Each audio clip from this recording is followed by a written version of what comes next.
Hey Sainers, welcome back to the Saints TV YouTube channel and welcome to the round 24 edition of 5 Things We Learned. As always, thanks to our sponsor this season, Mornington Peninsula Brewery. Check out their website at mpbrew.com.au. Didn't get the win. 11 points was the margin to the GWS Giants at NG Stadium yesterday, but plenty to take away from it. I've got my 5 things we learned here. We're going to go through them now. Please put yours in the comments below. Absolutely love reading them. And there's a lot of variety. There's things that I forget. There's different angles to the game from different perspectives. So please put them in the comments. Number 1. I learned that every goal we kicked was from a player aged 25 or under, which is awesome. And all but 4 of them were from 21 and under. How exciting is that? How exciting is that? Obviously, Darcy Wilson kicked 5, which was just amazing, and he's only 20, which we forget. But Collard, Keeler, Maxi Hall, I think he's 23, but he's in that group. It's so exciting to see that. Filippo kicked an absolute ripper on the snap. Obviously, he also kicked that drop punt, which I thought was a difficult kick, but he landed it. The maturity of some of these kids, it's super exciting. I loved seeing Collard. He even snatched it off Keeler, kicked his snap at a critical point in the game as well, and I think it was to put us in front. So, he's not overawed by that situation, and I just think that's a very, very good sign going into next season, is that as much as you do need that experience, it's good to see that in a tense game where the Giants were really needing to win to confirm a home final, we just kept pressing, and it was led by, the future of the footy club. Number 2, what I learned as well is that it's, as much as you can say that it's a dead rubber, it doesn't have to be. And I thought our approach to the game was a sign of maturity in a way that, you could easily just rock up there and do some silly things and not treat the game with the seriousness that it probably deserves, and just let, especially the start that the Giants had. They jumped us 4-0. It was looking ugly. But again, I think a sign of a good side, and you look at Collingwood as an example over the years, is that even when they're down and they look out, they find a way to come back into the game and continue to play their brand of football, and they believe that that'll get them into the game. And I just thought that was a great sign of maturity from the boys yesterday. When the game was looking like it was getting away from us very early, you can, I guess, go into your shell at that point, but we didn't. We just kept playing, and we grew into the game to the point where we were playing with some serious confidence in large portions of the game. So very, very good sign there.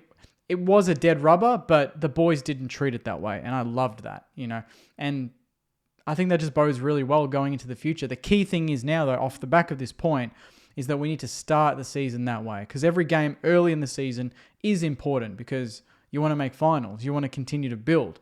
You don't want to just do this at the end of every season. That's the last 2 years where we've done it, but we need to start the season well next season. We did this season being 3-1, and it fell away, but really we want to build momentum in that first 5 to 6 game block at the start of 2026. Number 3, Hugh Boxall is high impact at every single contest, and it just occurred to me, maybe I'm way off on this one, but he's got a bit of Machida Owens about him. Not in the way, not in like for like in the way that he plays, but more his approach to every contest. I just don't think he loses many one-on-ones, and even some of the ones where he's outnumbered, he breaks even. He just finds that extra strength or pace to get away, to break a tackle. He's got that aggression that Machida has. And I think before he got injured, Cheeto was the number 1, equal with Riley Thilthorpe for sort of most contested one-on-one wins or something for the season, I saw. I think Hugh Boxall has got absolutely the same traits, and he's a big boy. I think he's got the ability to go forward, and we've seen he's got the knack for finding the goal. I think there's a bit there to like. I think having 2 players like that can play the mid-forward role and be big and aggressive and really never lose a contest is huge. So no Hugh pun intended there, but I'll take it. Loved his game yesterday, but I just noticed that the way he goes about it is, very, very similar. And you want players like that. He's not always going to get 20 to 25 possessions a game. He got only 15 yesterday, but I felt like 10 of those were earned in the contest where it benefited us. He loses that contest, we're on the back foot, but more times than not, he wins them. Number 4, I thought we lifted even without Naz dominating, which I think is a really good sign. I feel like the winning streak the last 4 weeks, it's been the Naz show.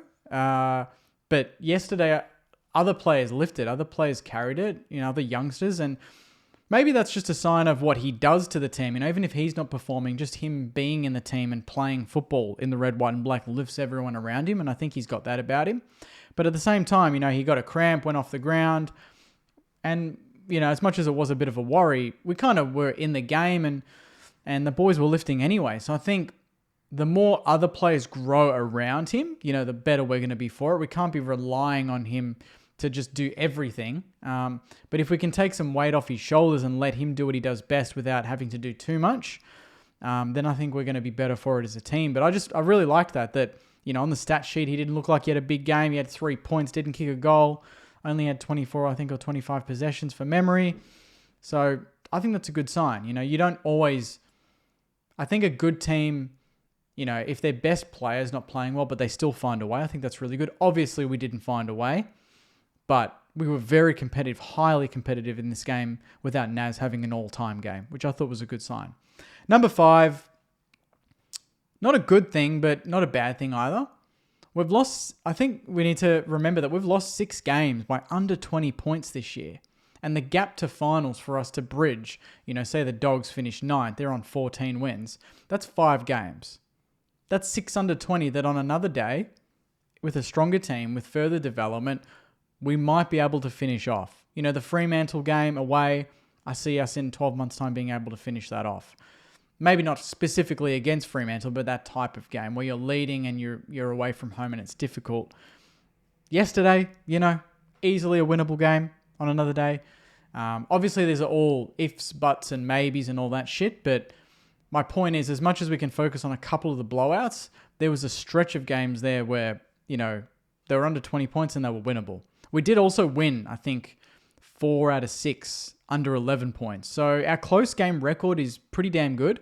The Giants, funnily enough, going into this game, they were ranked number 1.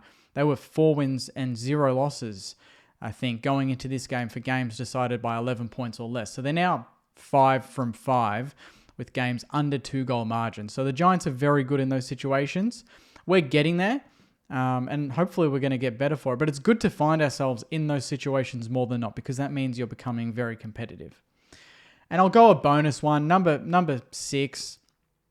I learned that you just don't know what the umpires are going to do at any given moment. As much as there's precedents set and you think throughout the game, well, if that's paid, they're going to pay the next one. Then they don't pay the next one.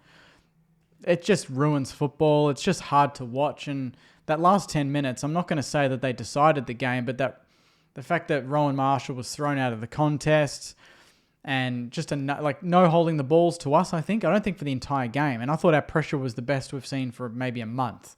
So I was staggered that was the stat, and they got 7. Very similar to the Port game, where I think Port Adelaide got 12 holding the balls to Gold Coast 1. And Gold Coast have Rao and Touk Miller in there. I don't understand how that team with those tacklers can't win a hold in the ball. And I was amazed we didn't win one yesterday either. So, yeah, the umpire inconsistency is still a major problem. And even yesterday in the Hawthorn-Brisbane game, there was a couple of weird decisions in that one. It's, it's difficult when it's such a tight game and those calls happen and then it just decides the game. Really frustrating. But, yeah, I just needed to make a point there that last 10 minutes, it just seemed to get out of hand a little bit. We could have handled it better in situations, but there's some things out of your control and you just sit back and go, what? I don't understand that, So, yeah, that's 5 things we learned, Saners, for 2025. Thank you very much for watching. Please put your 5 things in the comments below. I'll be back for the podcast. We've got content out during the week, and obviously my season review will be out very soon as well to just cover off my key thoughts of the whole season. For the St Kilda Football Club. So thanks very much, Saners. Take care. Enjoy the rest of your week. And as always, go you mighty Saners. See you guys. Get the speaker box loud, hitting that stuff till you hearing that sound.